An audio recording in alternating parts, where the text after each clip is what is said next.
Halo, perkenalkan nama saya adalah Deki. Saya adalah mahasiswa hukum Universitas Internasional Batam. Kini sedang melaksanakan di program studi ilmu hukum. Dan hari ini saya akan menjelaskan tentang beberapa materi hukum administrasi negara. Nah, di sini saya akan menjelaskan 4 bagian hukum administrasi negara, yakni adalah keputusan dalam hukum administrasi negara. Habis itu kita akan melaksanakan kedudukan dan tindakan dalam hukum administrasi negara, serta asas-asas umum pemerintahan yang baik dan penjelasannya, sehingga yang terakhir kita akan memasuki ke dalam macam-macam perbuatan pemerintahan gitu. Nah, yang kita bahas adalah keputusan administrasi negara. Nah, dalam kita mendengarkan keputusan administrasi negara, itu kayak seperti gimana? Itu merupakan tindakan hukum kan?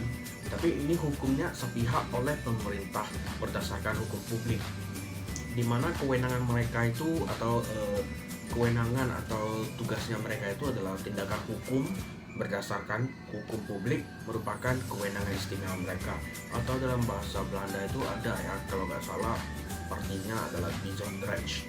Nah, atau pemerintah bertindak di dalam hukum begitu. Selanjutnya, unsur-unsur keputusan tata usaha negara tersebut ya. Karena kita kan harus mengangkut juga dalam keputusan mereka, kita juga harus menjelaskan juga keputusan tata usaha negara mereka. Nah, kalau mereka dalam TUN itu, keputusan mereka itu seperti penetapan tertulis, habis itu ada dibuat oleh pejabat tata usaha negara. Nah, yang ketiga adalah mendasarkan diri kepada peraturan perundang-undangan. Yang terakhir adalah memiliki 3 sifat tertentu, yaitu apa? Konkret, individual, dan final.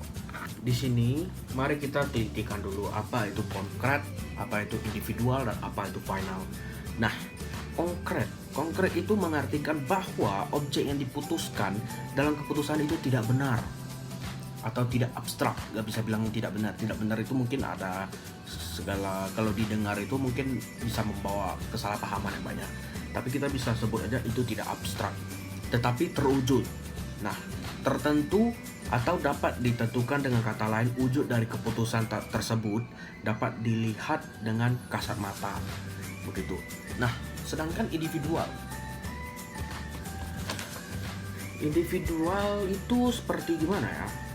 Individual itu keputusan tata usaha negara itu tidak ditujukan untuk umum, tapi tak perlu baik alamat maupun yang dituju. Kalau yang dituju itu lebih dari satu orang, maka tiap individu harus dicantumkan namanya dalam keputusan tersebut. Mohon maaf sekali lagi, kalau individual itu adalah keputusan TUN untuk ditujukan kepada satu orang. Nah, jika terlebih dari satu orang, maka yang lebih dari satu itu harus dicantumkan namanya dalam kepentingan tersebut, keputusan tersebut. Oke, selanjutnya yang terakhir, final. Final ini kita dengar adalah sebuah kata terakhir atau penyelesaian gitu ya. Nah, tapi final ini bersifat final, yang dimana artinya keputusan tersebut sudah definitif. Tidak ada kata lain lagi. Keputusan yang tidak lagi memerlukan keputusan yang tidak memerlukan persetujuan dari siapapun, dari instansi atasan atau dari instansi lain, atau kewenangan keputus karena bukan karena gimana ya? Alasan kenapa tidak membutuhkan lain, karena keputusan dapat menimbulkan akibat hukum gitu. Nah, di sini saya ada pertanyaan buat saudara-saudara yang tadi mengamati saya menjelaskan konkret, individual, dan final. Nah, saya mau tanyakan, apakah keputusan TUN, tata usaha negara itu selalu dalam bentuk formal keputusannya? Saya beri Anda 3 menit waktu, atau kalian mikir, kalian cari. Nah, kalau menurut saya, keputusan tata usaha negara adalah suatu penetapan tertulis. Nah, seperti yang tadi saya omongkan pertama, adalah penetapan tertulis yang dikeluarkan oleh badan atau pejabat tata usaha negara yang berisi tindakan hukum tata usaha negara yang berdasarkan peraturan perundang-undangan yang berlaku, yang bersifat konkret, individual, dan final, yang menimbulkan akibat hukum bagi seseorang atau badan hukum perdata, gitu kan? Itu menurut saya. Nah, dalam undang-undang itu kita kita pelajari adalah Undang-Undang Nomor 5 ya tahun 1986. Itu menunjuk kepada isi dan bukan kepada bentuk. Kenapa begitu? Karena bisa kita anggap tidak mesti formal surat keputusan itu. Nah, dalam itu makanya kebanyakan orang mikir keputusan tata usaha negara berbentuk lisan bukan kewenangan dari pengadilan tata usaha negara, melainkan kewenangan pengadilan umum. Selanjutnya pertanyaan kedua dari saya, apakah jika pendapat tata usaha negara tidak mengeluarkan keputusan yang dianggap sebagai keputusan? Menurut kalian gimana? Kemukakan pendapat kalian. Nah, jika pendapat dari saya, bisa kita bilang pada pasal 3 Undang-Undang Nomor 5 tahun 1980 yang tadi saya katakan tersebut tentang peradilan tata usaha negara, apabila badan atau pejabat tun tidak mengeluarkan keputusan sedangkan hal itu menjadi kewajibannya, maka hal tersebut disamakan dengan keputusan tata usaha negara. Nah, yang kedua, bait kedua adalah jika suatu badan atau pejabat tata usaha negara tidak mengeluarkan keputusan yang dimohon sedangkan jangka waktu sebagaimana ditentukan dalam peraturan perundang-undangan dimaksud telah lewat, maka badan atau pejabat tata usaha negara tersebut dianggap telah menolak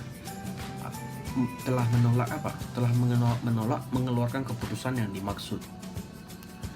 Selanjutnya kita akan membahas tentang kedudukan dan tindakan hukum pemerintahan. Nah,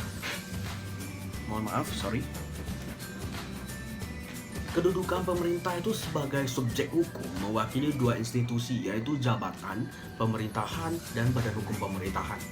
Nah, kedudukan pemerintahan dalam ranah hukum publik dan hukum privat, perbedaannya terletak pada tindakan hukum dan akibat yang ditimbulkan.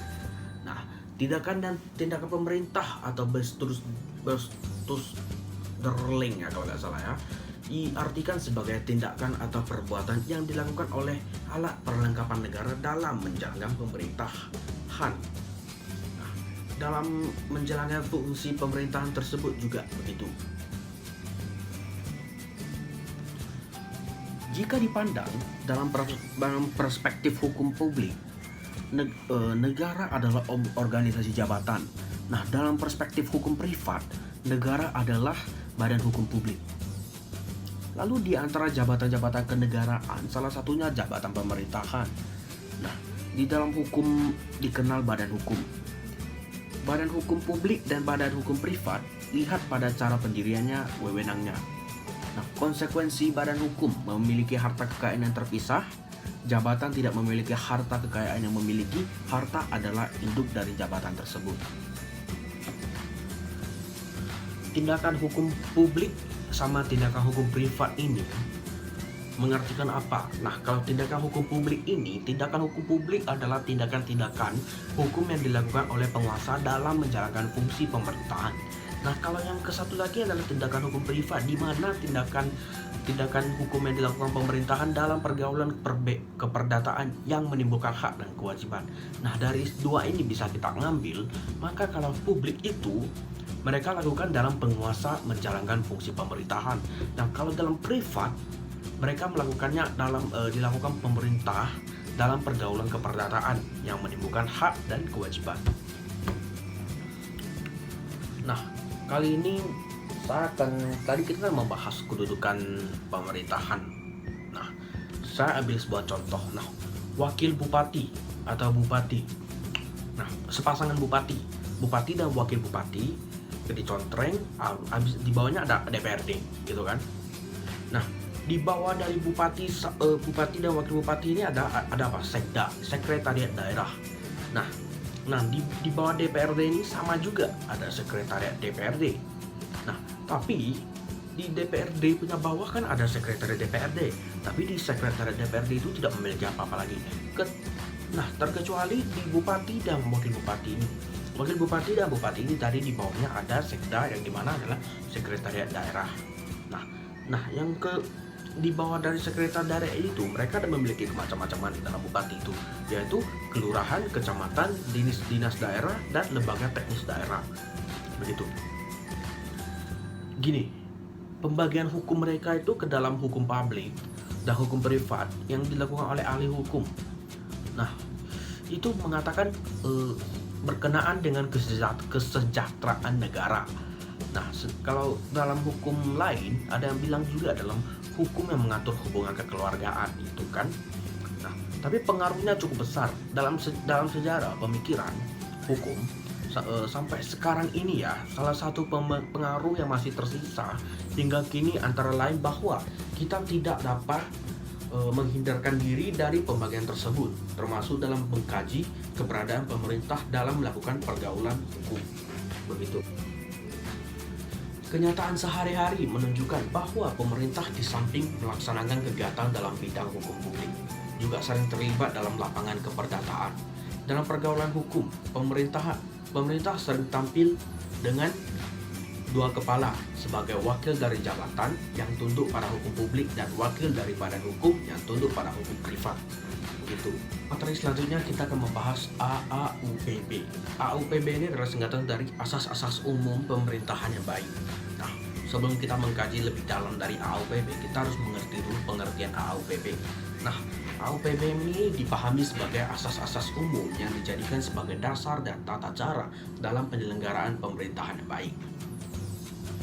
Seperti AAUPB merupakan nilai-nilai etik yang hidup dan berkembang dalam lingkungan hukum administrasi negara.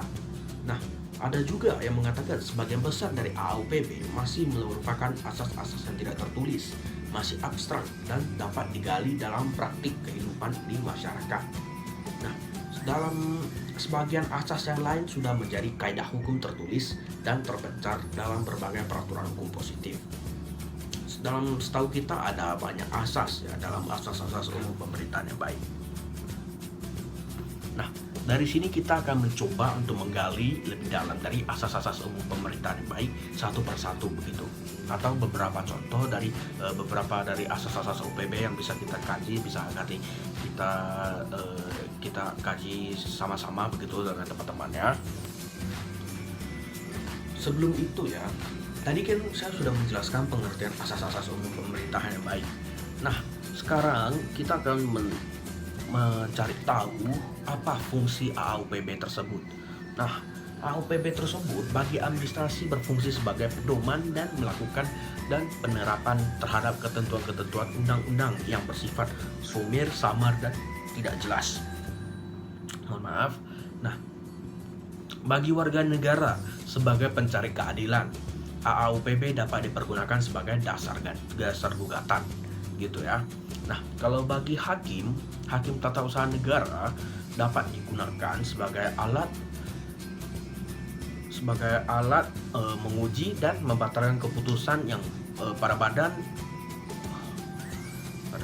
atau pejabat tata usaha negara begitu ya. Nah, AAUPB ini atau asas-asas umum pemerintahan yang terbaik ini asas-asas umum pemerintahan yang baik, bukan terbaik ya, sering digunakan oleh legislatif untuk menyusun atau merancang suatu peraturan perundang-undangan begitu. Nah, asas-asas umum pemerintahan yang baik ini di Indonesia ada gimana kita jelasin ya. Asas umum penyelenggaraan negara. Dalam pasal 3 Undang-Undang Nomor 28 Tahun 1999 disebutkan beberapa asas umum penyelenggaraan negara, yaitu ada asas kepastian hukum, ada asas tertib penyelenggaraan negara, ada asas kepentingan umum, ada asas keterbukaan, asas proporsionalitas, dan asas profesionalitas, sehingga dan asas akuntabilitas. Nah, jika dengan lain asas-asas umum pemerintahan yang baik berdasarkan pendapat para tokoh itu ada lain-lain lagi. Ada asas kepastian hukum, ada asas keseimbangan, ada asas kesamaan dan pengambilan keputusan. Nah, banyak lagi. Ada asas bertindak cermat, itu pun ada asas motivasi dalam setiap keputusan, asas tidak mencampur aduk kewenangan, asas permainan yang layak, asas keadilan dan kewajaran, itu termasuk juga dalam berdasarkan pendapat para tokoh ya. Kali ini asas-asas umum pemerintahan yang baik ini mari kita kaji ya. Asas kepastian hukum. Asas ini menghormati hak yang diperoleh seseorang berdasarkan suatu keputusan, walaupun keputusan itu selalu salah dan kesalahan tersebut dibuat oleh badan atau pejabat yang membuat keputusan ini. Yang berarti yang dimaksud dari judul ini asas kepastian hukum, yaitu menghormati hak yang diperoleh. Berarti ini hukum ini udah fix, udah pasti gitu. Kita nggak bisa kita udah balik lagi atau gimana, atau kita komentar lagi atau kita tarik balik lagi dari hukum ini. Nah, yang kedua adalah asas keseimbangan. Asas keseimbangan ini menyatakan dalam asas ini dikehendakinya adanya keseimbangan antara hukuman dan kelalaian seseorang. Begitu. Seperti keseimbangan ini adalah sebuah neraca gitu ya. Neraca itu kalau kita gak ada timbangan, mereka gimana? Kita gak ada barang yang ditimbang, mereka rata gitu. Nah, kecuali kalau misalnya kita taruh sebuah barang, mereka jadi miring gitu. Nah, mengartikan bahwa kehendaki adanya keseimbangan antara hukuman dan kelalaian seseorang. Nah, kalau yang selanjutnya adalah asas kesamaan dalam mengambil keputusan. Nah, di mana asas ini menghendaki agar badan atau pejabat tata usaha negara harus mengambil tindakan yang sama atau tidak bertentangan dengan kasus-kasus yang faktanya sama. Nah, selanjutnya asas bertindak cermat. Asas ini menghendaki agar badan atau pejabat tata negara ini harus bertindak cermat atas hati-hati agar tidak menimbulkan kerugian bagi masyarakat. Betul. Asas motivasi untuk setiap keputusan itu menghendaki bahwa keputusan yang harus didasari dengan alasan atau motivasi yang cukup. Motivasi itu harus adil dan jelas ya, begitu ya. Nah, kalau yang lainnya adalah asas jangan mencampurkan kewenangan yang dibuat dari tokoh. Itu tidak boleh menggunakan kewenangan itu untuk tujuan lain dan selain daripada tujuan yang telah ditetapkan oleh kewenangan itu. Yang ketujuh adalah asas permainan yang layak atau perlakuan yang jujur. Itu menurut warga masyarakat harus diberikan kesempatan yang seluas-luasnya untuk mencari kebenaran, begitu. Selanjutnya, asas menanggapi penghargaan yang wajar. Itu dari yang diciptakan oleh tokoh kita, itu tindakan-tindakan badan atau pejabat itu harus menimbulkan harapan-harapan bagi para warga masyarakat. Nah, yang selanjutnya adalah asas meniadakan akibat suatu keputusan yang batal. Itu adalah asas ini menghendaki agar kedudukan seseorang dipulihkan kembali sebagai akibat dari keputusan yang batal.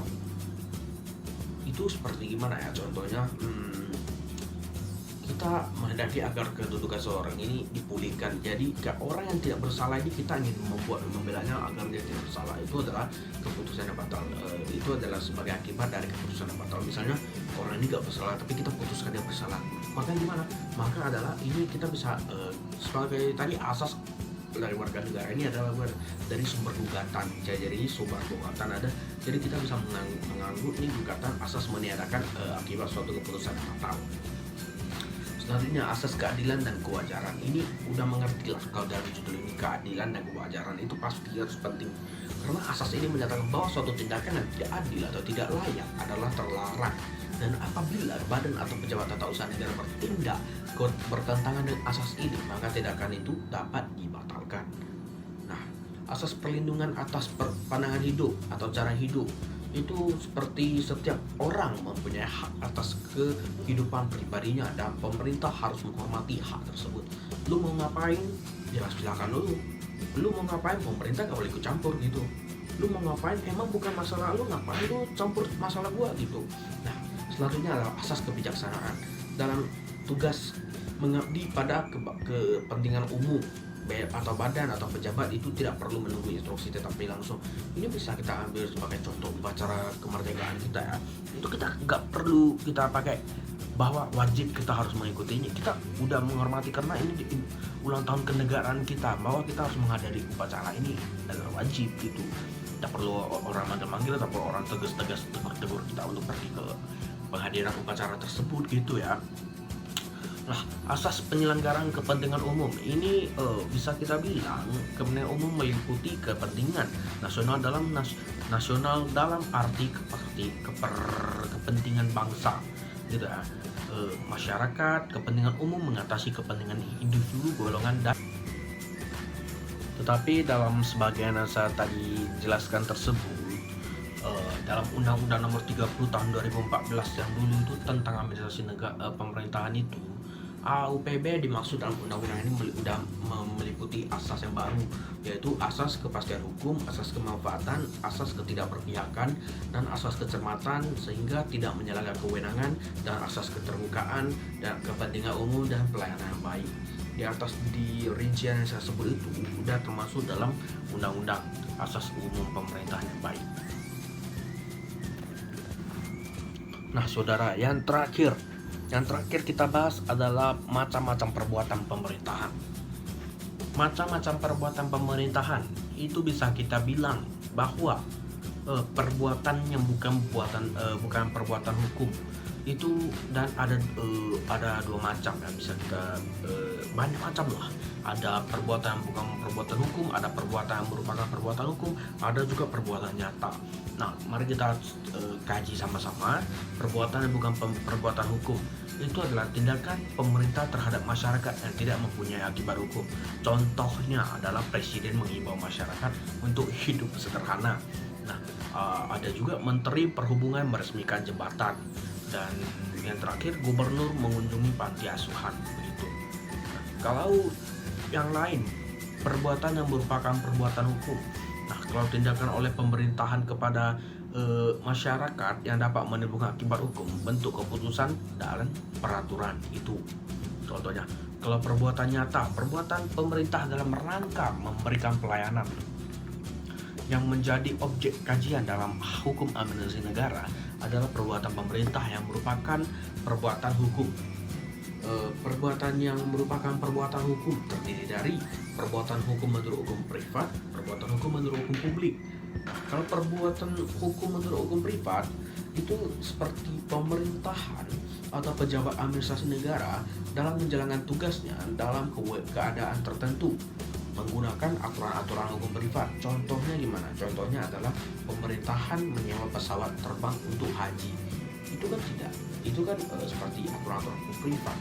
Mereka menggunakan menyewa pesawat untuk pergi ke haji.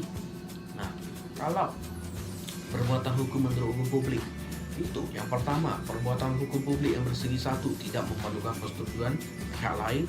Contohnya adalah surat keputusan. Nah, kalau yang kedua adalah perbuatan hukum publik yang bersegi dua, adalah memerlukan persetujuan pihak lain. Begitu. Di sini pertanyaan saya gampang. Bagaimana negara memberikan perlindungan bagi warga negaranya tersebut? Nah, kalau menurut kita masing-masing dengan menempatkan warga negara sebagai subjek harus dilindungi, itu betul atau tidak? Itu logis menurut saya, karena apabila terjadi kesulitan secara yuridis untuk mengakses pelayanan publik, yudikatif sebagai muara akhir untuk memberi jaminan hak hukum, warga negara harus mampu tampil memberikan solusi demi kemanusiaan. Kalau contoh lainnya adalah perlindungan hukum terhadap konsumen adalah adalah perlindungan hukum terhadap konsumen juga sudah memiliki dasar hukum yang sudah diatur dalam Undang-Undang Republik Indonesia namun pada nomor 8 tahun 1999-nya kalau nggak salah, perlindungan konsumen yang isinya meliputi hampir semua hal yang sudah menjadi hak dan kewajiban antara produsen dan konsumen. Nah, selain itu perlindungan hukum terhadap konsumen, dan ada juga perlindungan hukum yang diberikan kepada hak atas kekayaan intelektual atau yang disebut dengan haki. Sampai di sini materi saya. Jika ada yang kurang jelas, mari kita komen di bawah ini. Nah, maka dalam penjelasan ini jika ada salah dalam komunikasi saya terhadap teman-teman atau dalam bahasa saya yang mengakibatkan kesalahan atau salah pengertian dari kalian, saya mohon minta maaf, dan karena manusia tidak ada yang sempurna, jadi mohon dimaafin jika ada kesalahan di dalam video tersebut atau penjelasan saya yang kurang jelas atau penjelasan saya yang menyinggung sesuatu. Mohon saya minta maaf sebanyak-banyaknya. Terima kasih, sampai jumpa di next project lagi.